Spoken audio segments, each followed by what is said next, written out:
This lecture will go over Chapter 21, Drugs for Neuromuscular Disorders and Muscle Spasms. This portion of the lecture is going to focus on myasthenia gravis. Myasthenia gravis is an acquired autoimmune disorder that impairs the transmission of messages at the neuromuscular junction, resulting in fluctuating muscle weakness that increases with muscle use. Myasthenia gravis causes fatigue and muscular weakness of the respiratory system, facial muscles, and extremities. Due to cranial nerve involvement, ptosis or drooping eyelid and difficulty chewing and swallowing occur. Respiratory arrest may result from respiratory muscle paralysis. The symptoms of myasthenia gravis are caused by an autoimmune destruction of the acetylcholine receptor sites and the resultant decrease in neuromuscular transmission.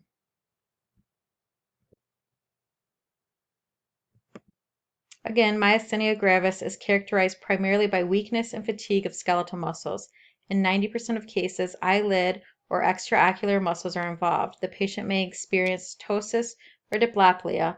Other characteristics of myasthenia gravis include dysphagia, dysarthria, and respiratory muscle weakness. The group of drugs used to control myasthenia gravis are the acetylcholinesterase inhibitors. So if you look at the word acetylcholinesterase, it ends with that ASE. So you should be thinking that it's an enzyme, and in this case, it's an enzyme that breaks down acetylcholine. The patient with myasthenia gravis needs acetylcholine because their acetylcholine receptors are being destroyed by their own antibodies. So the way we treat these patients is they receive acetylcholinesterase inhibitor. That inhibitor means that it's blocking that enzyme acetylcholinesterase from doing its job. So by blocking acetylcholinesterase, by giving the patient acetylcholinesterase inhibitors, it allows for more acetylcholine to be active at the receptor sites. On page 269, you see your prototype acetylcholinesterase inhibitors used to treat myasthenia gravis. They include edrophonium, neostigmine, and pyridostigmine. And those are the medications that I want you to know, all three of them, are acetylcholinesterase inhibitors for myasthenia gravis. Pyridostigmine has a prototype drug box on page 270. There are two types of crisis situations that can occur in the patient with myasthenia gravis. The first one we're going to talk about is myasthenic crisis. And when I think about this, I see the name myasthenic in the name, myasthenic crisis. It's just the disease doing its thing. This is frequently caused by underdosing of acetylcholinesterase inhibitors, the drugs used to treat myasthenia gravis. So myasthenic crisis could occur by a patient skipping medications and not taking the correct dose. Again, it's just the disease doing its thing. It can also be triggered by infection, emotional stress, menses, pregnancy, surgery, trauma, hypokalemia, temperature extremes, and alcohol intake. It can also occur within 3 to 4 hours after taking certain medications. The complication is severe, causes severe general muscle weakness that may involve the muscles of respiration, such as the diaphragm and intercostal muscles. If muscle weakness remains untreated, death could result from paralysis of the respiratory muscles. The other type of crises you need to be concerned with is cholinergic crises. So this is the opposite if you see it's triggered by overdosing. They have very similar signs and symptoms, which can make them easily confused, but a cholinergic crisis is triggered by an overdosing of acetylcholinesterase inhibitors. It usually occurs within 30 to 60 minutes after taking acetylcholinesterase inhibitor medications. This complication is due to continuous depolarization of postsynaptic membranes that creates a neuromuscular blockade. The patient with cholinergic crisis often has severe muscle weakness that can lead to respiratory paralysis and arrest.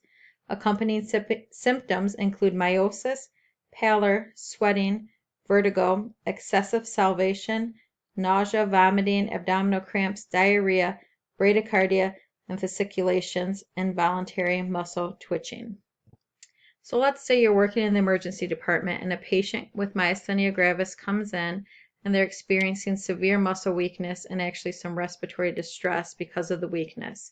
If you look on your table 21.1 on page 269, the first drug name, edrophonium, is the drug that you would actually administer to the patient to determine if the patient is experiencing myasthenic crisis or cholinergic crisis. Okay. The brand name for edrophonium is Tensilon. So sometimes you'll hear of this called a Tensilon test. So my patient comes in, I know they're in one crisis. I'm not sure which one because the symptoms can be so similar. We administer edrophonium. So pause the video and take them in and think, which patient, the patient in myasthenic crisis or cholinergic crisis, would have their symptoms improve with the administration of an acetylcholinesterase inhibitor, edrophonium. If you thought that after the administration of edrophonium and symptoms improve, that the patient would have been experiencing a myasthenic crisis, that is correct. Remember, myasthenic crisis is the disease itself just showing its signs and symptoms. So by giving the patient a medication that's normally used, the classification that's used to treat myasthenia gravis, if the symptoms improve, that tells us we're dealing with the myasthenic crisis. If the symptoms get worse, we're worried about the patient had overdose on acetylcholinesterase inhibitors, and now we just gave them another one to try and figure out what's going on. So we need to have the antidote handy.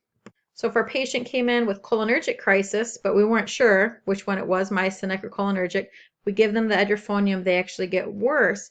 At that point, we'd give them the antidote, which is atropine, an anticholinergic. The next slide just goes over again the similarities between myasthenic and cholinergic crisis. Again, myasthenic crisis caused by underdosing of medication, cholinergic crisis caused by overdosing of the acetylcholinesterase inhibitors. Again, the names that we need to know here, the first three, I'd like you to know edrophonium, neostigmine, and pyridostigmine as acetylcholinesterase inhibitors used to treat myasthenia gravis.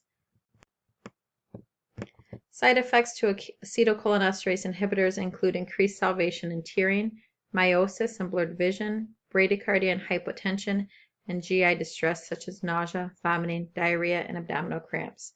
If you look at your prototype chart on 270 for pyridostigmine, you can see contraindications include GI and GU obstructions, bladder obstructions, used with caution in patients with asthma or bradycardia. And also renal impairment. Under life-threatening adverse reactions, dyspnea, bronchospasm, respiratory distress, dysrhythmias, and seizures can occur.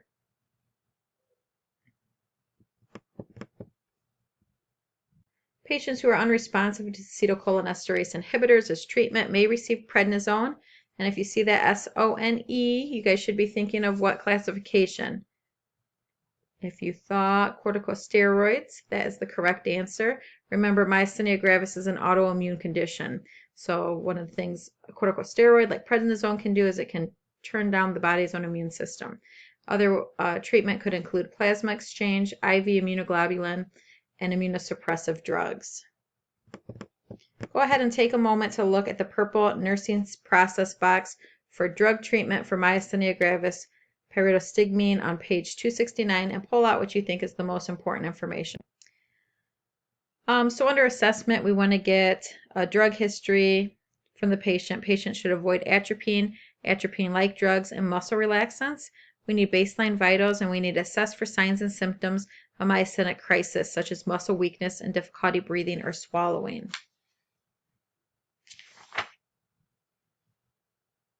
Under planning, the patient's symptoms of muscle weakness and difficulty breathing and swallowing caused by myasthenia gravis will be eliminated or reduced in 2 to 3 days. For nursing interventions, we want to monitor the effectiveness of the acetylcholinesterase inhibitors. Muscle strength should be increased, right? If the problem with the autoimmune disorder of myasthenia gravis is muscle weakness, with treatment, we want to see muscle strength improve. Rate and depth of respiration should be assessed and maintained within normal range. Administered prescribed acetylcholinesterase inhibitor following dosage recommendations and nursing guidelines.